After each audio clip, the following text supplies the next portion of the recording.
আপনি তো জানেন আমি সবসময় ডিপ্রেশনে ভুগি, সুইসাইড করতে গিয়েও ব্যর্থ হয়েছি। যদি আমি সুইসাইড করে ফেলতাম তখন কি করতেন? আপনাকে প্রতিবার আমিই ব্যর্থ করেছি, যার জন্য এত অপেক্ষা আমার। তাকে কি আমি এইভাবে মরতে দিতে পারি? তার মানে আপনার জন্য আমি বারবার মরতে গিয়েও ব্যর্থ হয়েছি। যেদিন আমি ট্রেনের রানওয়েতে দাঁড়িয়েছিলাম সুইসাইড করার জন্য, ট্রেনটা আমার থেকে 5 সেকেন্ড দূরত্বে ছিল, মরার জন্য প্রস্তুত ছিলাম, খুশিও লাগছিল এই অবহেলার পৃথিবী থেকে মুক্তি পাবো ভেবে। কিন্তু হঠাৎ করে একটা গরম হাওয়া এসে আমাকে ছিটকে ফেলে দেয় রানওয়ে থেকে। নদীতে ঝাঁপ দিয়ে সাঁতার না পারার শর্তেও কিভাবে বেঁচে যেতাম সেটা কখনো আমাকে ভাবাইনি। কোনো বিষ আমার শরীরকে নিষ্ক্রিয় করতে পারেনি। কেন পারেনি এটাও আমাকে ভাবাইনি। আসলে এগুলো ভাবতে ইচ্ছে হয়নি। মনে করেছিলাম মৃত্যু আমার থেকে মুখ ফিরে নিয়েছে। এখন বুঝলাম সবকিছুর পেছনে আপনিই ছিলেন। আপনি যত চেষ্টাই করেন না কেন, নির্দিষ্ট সময়ের আগে আপনার মৃত্যু হবে না। আপনার জন্মের আগে আপনার মৃত্যুর সময় লেখা হয়ে গেছে। আপনার জীবনটা আপনার কাছে সৃষ্টিকর্তা দেওয়া একটা আমানত। আপনি চাইলে জীবনটাকে শেষ করে দিতে পারেন না। এখন চলুন খেয়ে নিন, বাকি কথা পরে হবে। হ্যাঁ সেটাই ভালো, খুব ক্ষুধা পেয়েছে, কিন্তু এত খাবার আমি কিভাবে খাবো? আমি কি আপনার মতো রাক্ষস নাকি? ওই আমাকে রাক্ষস বলবেন না, আমি একদম সহজ সরল বডি বিল্ডার, যে কয়েকদিন ধরে ডায়েট করছি। তাই নাকি? তাহলে আমার সামনে আসছেন না কেন? এখনো সামনে যাওয়ার সময় হয়নি, সময় হলে ঠিকই দেখতে পাবেন আমাকে। আমি খাওয়া শুরু করলাম। এত স্বাদের খাবার আমি জীবনেও খাইনি। যেটা খাই সেটাই ভালো লাগে। কিছু কিছু খাবার আমি জীবনেও দেখিও নি, নামও জানি না, কিন্তু মন চাচ্ছে বাটি সহ খেয়ে ফেলি। এখন আমি রাক্ষসের মতো খাচ্ছি, মনে হচ্ছে টেবিলের সব খাবার আমি একাই শেষ করে ফেলবো। আপনিও খান আমার সাথে। এত খাবার একা একা খেলে কেমন দেখায়? ওপাশ থেকে কোনো উত্তর এলো না। হ্যালো মিস্টার বডি বিল্ডার, আমার কথা শুনতে পাচ্ছেন না? আপনি কোথায়? ওনার নামটাই তো জানা হয়নি, কি নামে ডাকবো?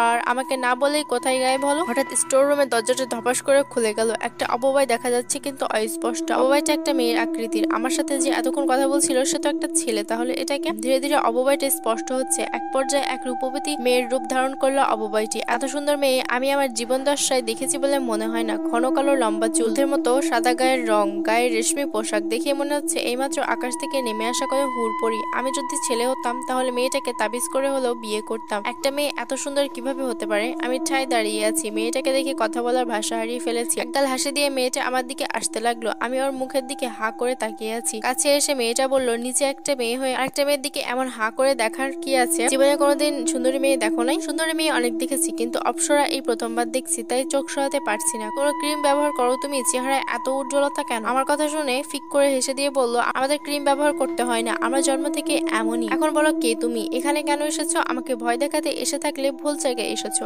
আগে তো এসবে বিশ্বাস করতামই না, এখন বিশ্বাস করি, কিন্তু ভয় পাই না। আমার পরিচয় সময় হলে জানতে পারবে। আর তোমাকে ভয় দেখানোর ইচ্ছে হলে এত সুন্দরী রমণী হয়ে আসতাম না, বড় বড় দাঁতওয়ালা পেতনি হয়ে আসতাম। তাও ঠিক, কিন্তু এখানে কেন এসেছো? আমার কাছে কি চাও? আমি এখানে পিয়াসের খোঁজে এসেছি। ওর বাবার কাছে জানতে পারলাম ও নাকি তোমার সাথেই থাকার সিদ্ধান্ত নিয়েছে। আচ্ছা, তাহলে ওই বডি বিল্ডারের নাম পিয়াস, উনি একটু আগেই এখানে ছিলেন, কিন্তু হঠাৎ করে গায়েব হয়ে গেলেন। হয়তো তুমি এসেছো সেটা টের পেয়ে চলে গেছে। তোমাকে ভয়